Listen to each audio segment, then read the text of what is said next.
أعوذ بالله من الشيطان الرجيم بسم الله الرحمن الرحيم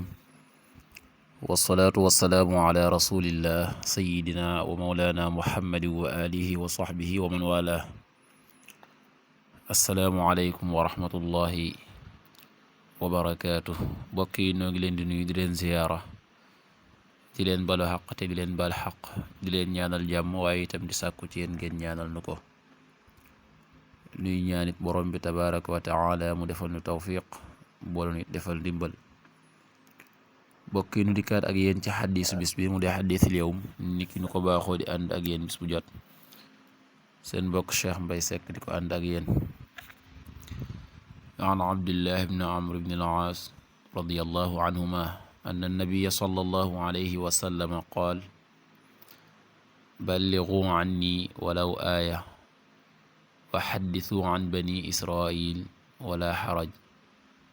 ومن كذب علي متعمدا فليتبوأ مقعده من النار رواه البخاري عبد الله بن عمرو بن العاص يالنا يالا دول leen gërëm abdullah moo ne yonent bi sallallahu alayhi wa sallam nee na balligu anni walaw aaya jotli leen jële ci man ak doonte la ab aaya la doonte la benn aaya la wa xaddisu te ngeen nettali an bani israil walis bani israil wala xaraja amul bàkkaar nettali googee ngeen di nettali ca ñoom amul leen lu muy wàññi wa man kadaba alayya yonent bi sallallahu alayhi wa sallam ne koo xam ne wax nga lu amul ci sama kaw muy fen nga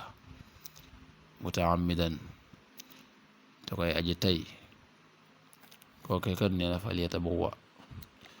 na waajal ak wàccam na waajal jotaayam toogaayam maqaadahu minan naar koo xam ne yaa ngay wax ci man loo xam ne amul na waajal ak jotaayam ca sawara mbokk yi yonent bi sallallahu alayhi wa sallama digle na soññee ci ñu xamle la nga xam ne moom la jàngale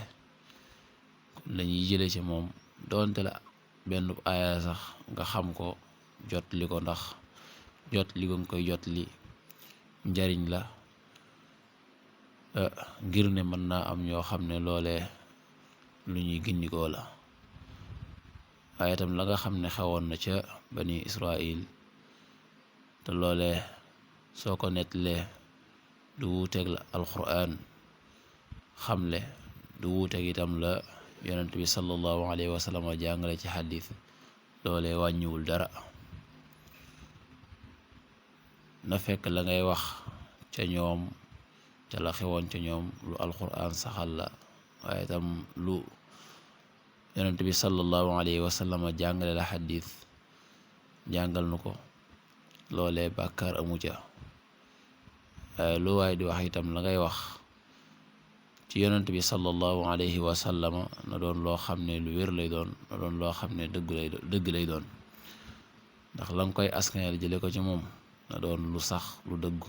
waaye askane ay wax ci yonent bi sallallahu alayhi wa sallam te loolee loolu lu amul